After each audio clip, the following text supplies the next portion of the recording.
Okay, and so then we said that the different compartments that the electrons were stored in were called orbitals, which was kind of unfortunate because it looked an awful lot like the word orbit. But these orbitals represented regions where the electron is most likely to be.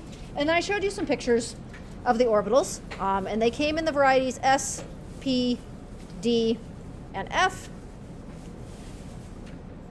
We were allowed 2 electrons per orbital, so no matter how big or small or strange the orbital was, it still was home to 2 electrons. And we had filled in this chart that said that in the S sublevel, there was 1 S orbital, and so we could hold 2 electrons, and the P sublevel had 3 of the P orbitals. They were oriented on the X, Y, and Z axis, and they kind of had all of the makings of 2 balloons tied together at the neck. Since P orbitals come in a group of 3, the P sublevel could hold 6 electrons.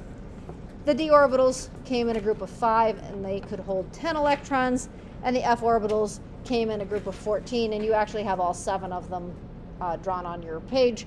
So they come in a group of 7, and they can hold 14 electrons. And we landed at this situation here at the end of the day, which was that if we looked at the first 4 energy levels had sublevels equal to the energy level itself, and that the electron capacity was then determined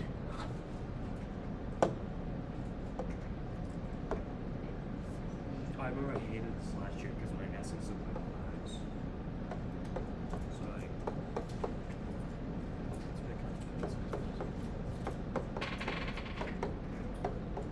And what we found out was that Bohr wasn't wrong about his idea that each energy level could hold 2n² electrons. It's just that he didn't account for the breakdown of the different sublevels. But if you added together, oh wait, somebody told me I could do this. Isn't that kind of cool? I just rubbed my fist. Somehow it knows I got my fist, not the marker. And so 2n² worked. It's just that they were broken down a little bit differently. So the goal today is going to be to kind of go one step further with this and look at this in terms of how do you know where all of the electrons actually go? And so that then brings us to the idea of an energy level diagram. But before we get into the energy level diagram, there's some stuff here that's not on your sheet that you're not really going to be able to capture because I can do some dragging and dropping that you can't do. So for this next part, I want you to just kind of watch it and think about what's going on here. What I have here are 3 circular or spherical orbitals. So these are some s orbitals. The little guy is the 1s, the bigger one is the 2s, and the biggest one is the 3s. Orbitals are like shoes. The number tells you how big they are. Like if you go into the shoe store and you say to the person, you know, I really like these shoes. I would like to try them on in a size 6, a size 7, and a size 8. First of all, the shoe salesman is very disappointed in you because you're now 18 years old and you don't know how big your shoes are. But after getting done being disappointed in you, they bring you 3 identical pairs of shoes. A small pair, a medium pair, and a big pair. And the bigger the number, the bigger it is, but the shoes all look the same. That's how orbitals work. The bigger the number out front, the bigger the orbital. Within the atom, these s orbitals are all centered on the nucleus. So kind of like those little Russian dolls where you pop the head off and inside is another one just like it, and then you pop the head off again and there's another one like that, and on and on and on. That's how the s orbitals are nested inside of one another. If you popped open the 3s orbital, you go, oh look, there's a littler one just like it. And if you pulled it out and popped it open, you look inside and go, oh look, another one, littler, but just like it. So they're kind of nested, like those Russian dolls. The p orbitals always come in groups of 3.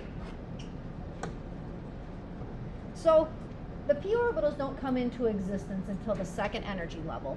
So this is a group of 2p orbitals. And this group, being a little bit larger than the 2p orbitals, is a group of 3p orbitals. And if I had an even bigger set, they'd be the 4p's, and so on and so forth. And every one of these represents one orbital and can hold 2 electrons. But the 2p sublevel, oh dear. No. It's going to take me a while to get used to this. There we go. The 2p sublevel is the combination of all 3 of the 2p orbitals. All of them moved in to be centered on the nucleus. And so this this little collection here would be called the 2p sublevel. So one piece of it is the 2p orbital. So there's a 2p orbital. The collection of all 3 of them together is the 2p sublevel. And the same thing is true down here. One of these is a 3p orbital, but if I take all of them and I put them together, that becomes the 3p sublevel.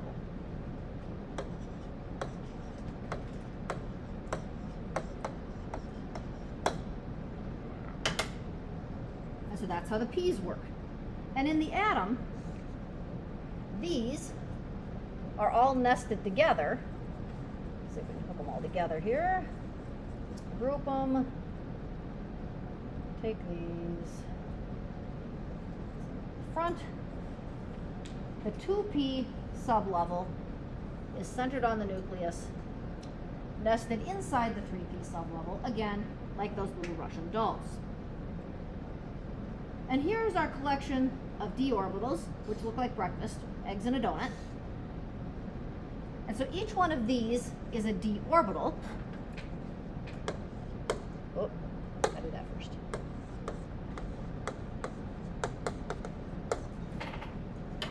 But if I were to drag, oh dear, garbage, delete. If I were to bring all of these together and lay them on top of one another, voila, 3D sublevel. Oh dear. It works kind of like the smartboard, but not exactly.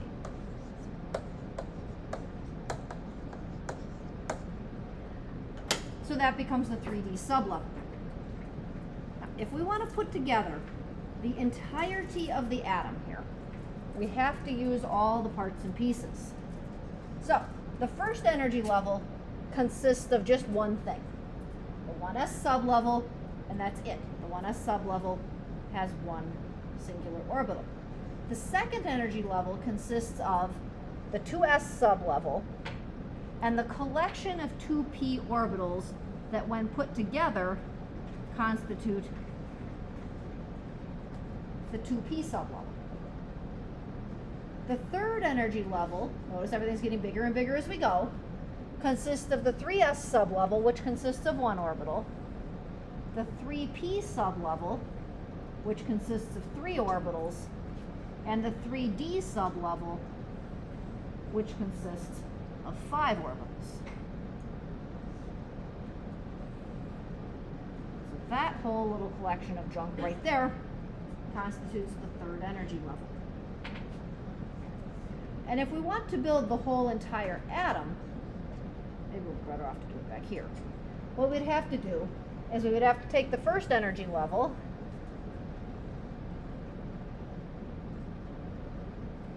and put it together the second energy level. Okay, so there's the second energy level. Okay, so it's got the 2s orbital and all the 2p orbitals. And then let's put that. So there's the first energy level and the second energy level. And then if we want to assemble the third energy level, we have to put the 3p orbital into place with the 2p sublevel. And then we got to go get the 3d sublevel to group all this junk together. And I think we'll put that in the back.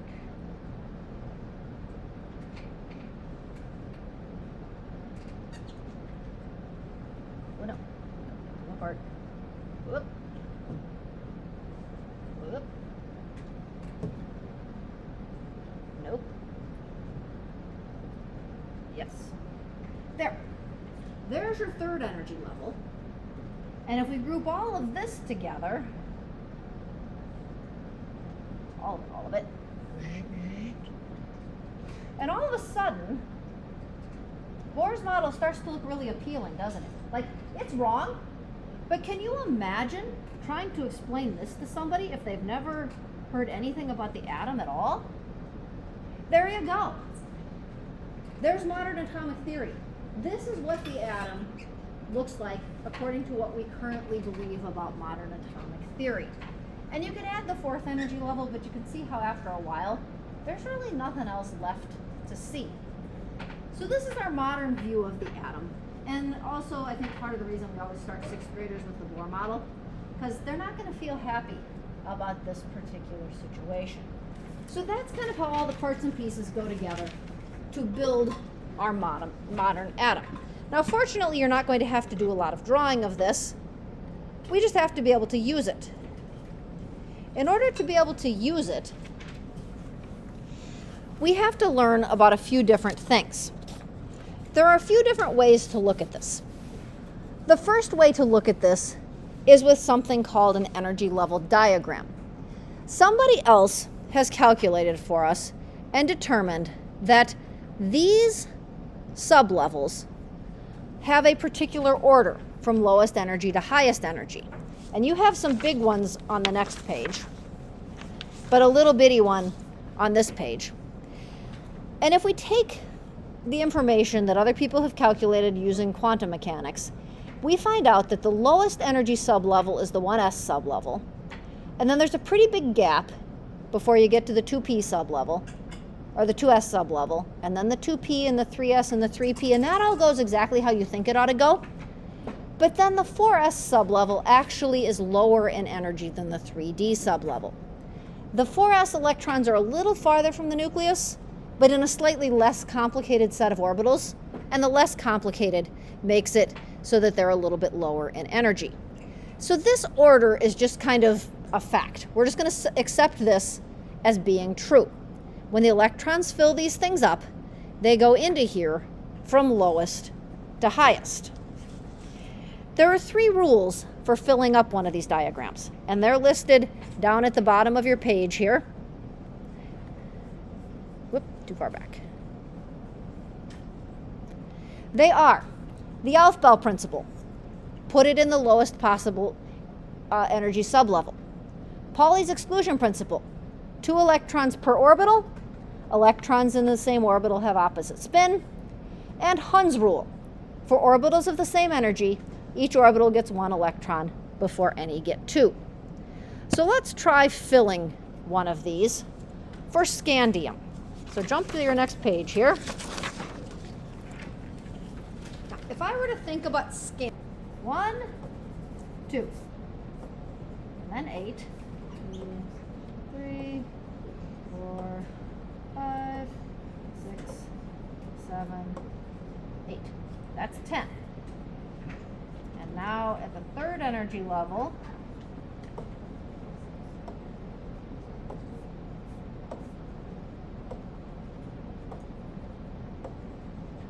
and this is where we hit that point that we hit in that little video where we found out that when we tried to draw the Bohr atoms, you ended up with 8 electrons in an energy level before you moved on to start filling the next energy level, like so.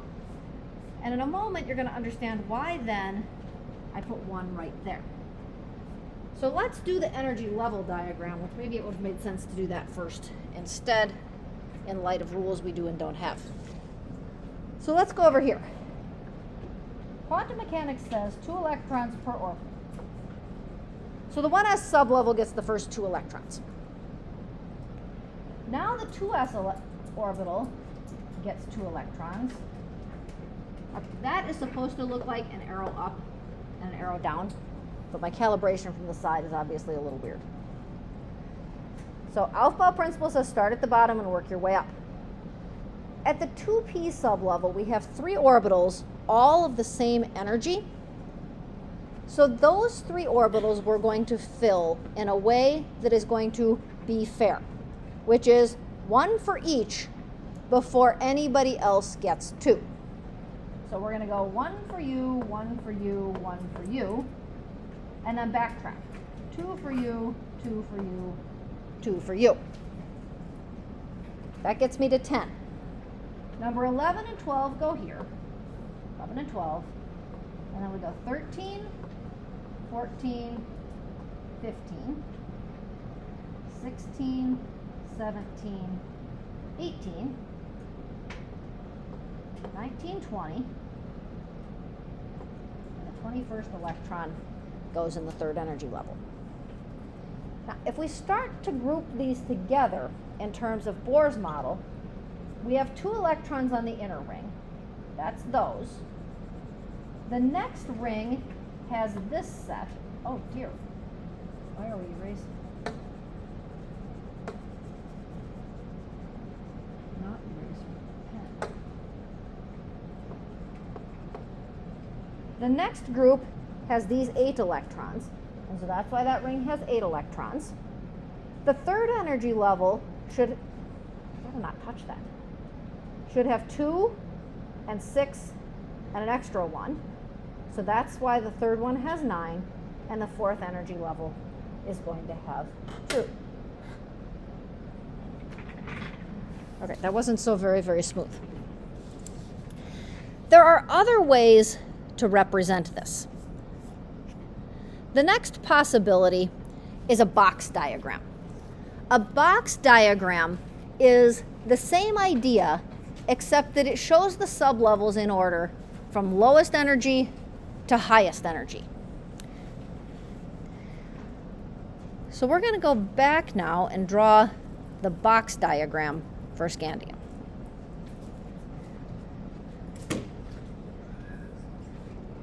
The box diagram gives us exactly the same information, except it does so going this direction.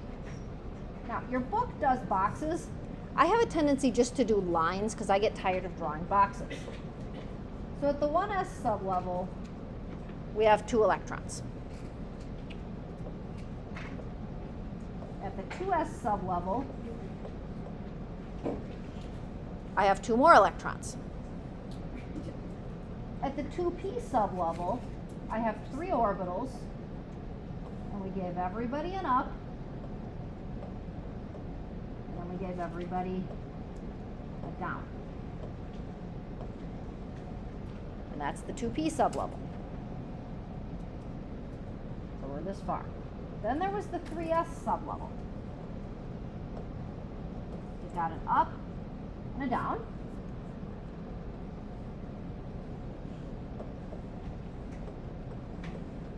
And at the 3p sublevel, we gave everybody an up before we gave anybody a down. And then according to our energy level diagram, the 4s got electrons next. And then at the 3d sublevel, there would be 5 orbitals, but I was running out of electrons by now, so I only put 1 electron in the 3d sublevel. So the box diagram is very similar to the energy level diagram, but it doesn't give you that vertical appearance of going from up or from bottom to top. The last possible way that this can be represented is with something called an electron configuration. And an electron configuration is just a list of where are the electrons and how many. So we would do the 1s sublevel has 2 electrons, and we pronounce that 1s2. And the 2s sublevel has 2 electrons, and so we say 2s2.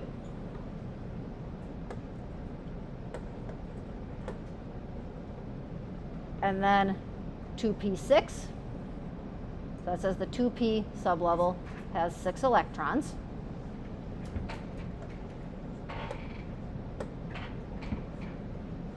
And then 3s2, so the 3s has 2 electrons. 3p6 4s2, and 3d1. So that's 3 different ways to represent where the electrons are in scandium. Now, we're going to skip past the other 2 diagrams here. We'll revisit them on Monday to show you a little trick for getting the order of these things just a little bit faster. The fastest way to do this is actually to use something called the diagonal rule. Now, those of you who are very neat, this will be easy for you to draw. For those of you who struggle a little bit on neatness, for a moment, you need to be very, very neat and tidy. I want you to write the numbers 1 through 8 in a vertical line. Nice and stacked up on top of one another. 1, 2, 3, 4, 5, 6, 7, Oh, I can write it that big. 8. Well, you just have to make it fit in the spot you have. Okay. These represent 8 energy levels in an atom. Every single energy level has an S sublevel.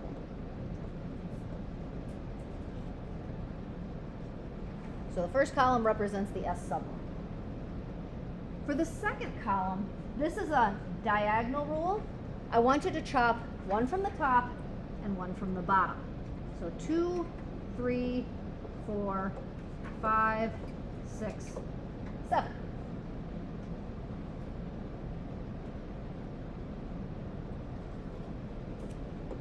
And this represents the P sublevels.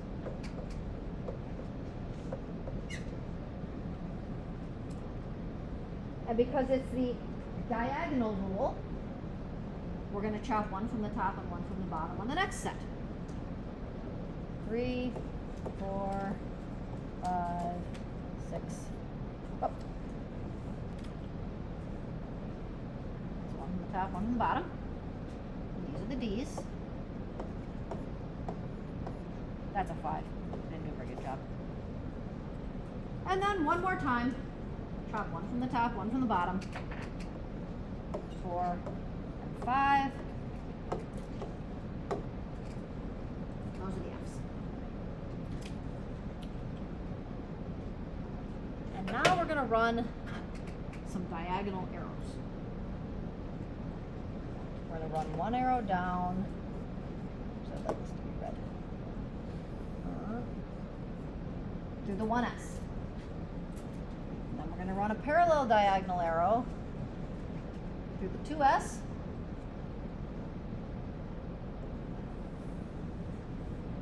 through the 2p and the 3s, 3p and the 4s, and then this next arrow is going to catch the 3d, the 4p, and the 5s.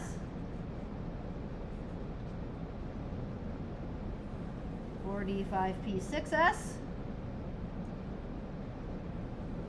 4f, 5d, 6p, 7s, and 5f, 6d, 7p, 8s. Strangely enough, this gives you the order of energy levels in the energy level diagram. And from this, you can actually write the electron configuration. So let's say we want to do this for sodium. Sodium has 11 electrons. To write the electron configuration for sodium, we're just going to start at the top of the diagonal rule. So if we start here, which is where we always start, we can start with the 1s, and the 1s can hold up to 2 electrons. 1s2. And then we loop around and we come to the top of the next arrow, and we come to the 2s.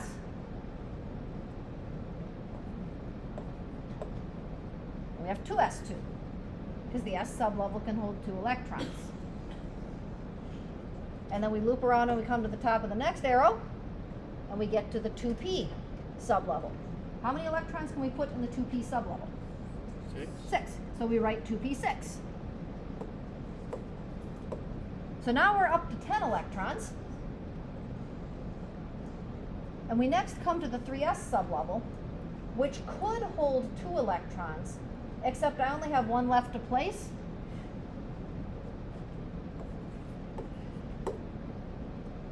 And so I place the last one, which is 3s1.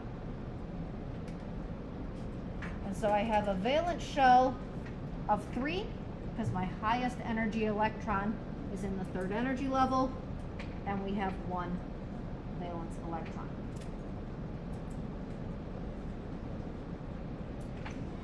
Okay. Are we done? Are we done? Let's do it. No, I know. We're almost done. I Okay, here is what I want you to do for homework instead of what I had up on the board. I would like you to fill in the rest of this chart. Okay, so not the ionized the ones, but just write the electron configurations using the diagonal rule. And I want you to do the rest of the energy level diagrams. So do one for calcium. So label the second one calcium.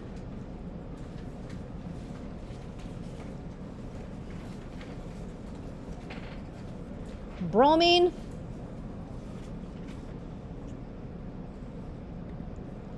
And cobalt. Okay. When you fill them, let's do this column first. So do the quantum mechanical model first, and do this column second. So do the energy level diagram, then draw the electrons into the Bohr model. So do that instead of the book problems for me. I will see you back here on Tuesday.